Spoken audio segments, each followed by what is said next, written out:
For this video, magluluto ako ng pork igado. Actually, first time kong magluluto neto. So, super yummy! So, yan. Eto ang mga ingredients na ginamit ko. So, mamaya sundan nyo na lang kung ano-ano yung sunod-sunod na mga ingredients na ilalagay ko sa aking pagluluto. So, yan guys, ang mga ingredients. So, bale, inuna kong niluto ang pork liver. Actually, yan, walang oil yan. So, hintayin lang natin siyang maluto. Yung matanggal yung pagkaka-fresh looking niya. So, yan. So, yan na yan siya, guys. Tapos, isa-set aside muna yan. At tapos, mamaya na siya isasama para hindi siya ma-overcook. Same kawali. Diyan na rin ako naggisa ng bawang at sibuyas. So, pagkaluto ng sibuyas, inilagay ko na ang karne ng baboy na hiniwa into ginisa cut. So, yan. Takpan natin para maluto ang karne ng baboy. So, haluin lang natin. Tapos, ayan. Naglagay na nga po pala ako ng toyo at saka suka dyan. So, haluin ulit natin.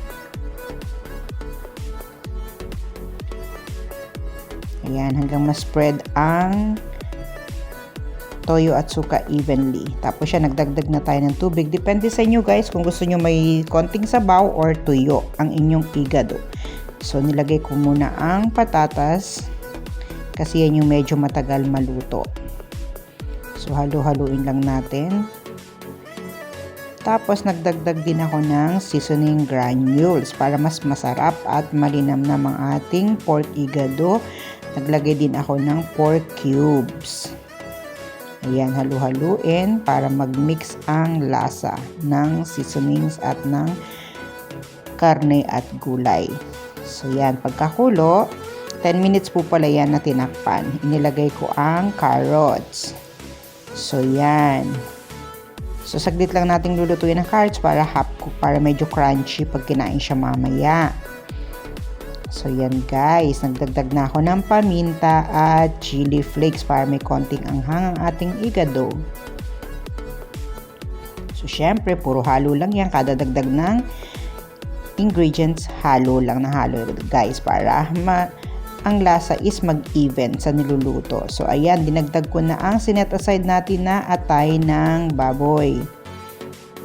So, nagdagdag ako ng oyster sauce para mas yummy ang ating igado. Ayan, syempre, halo ulit.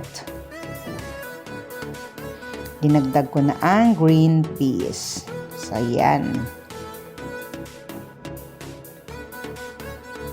Takpan natin para medyo maluto silang lahat.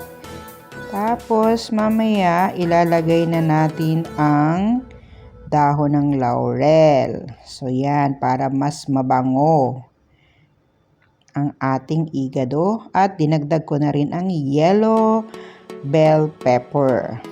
So, yan. Yan ang available sa fridge. Kaya yan ang nilagay ko. O, ayan na guys. Luto na ang ating igado. My own version. Thank you for watching.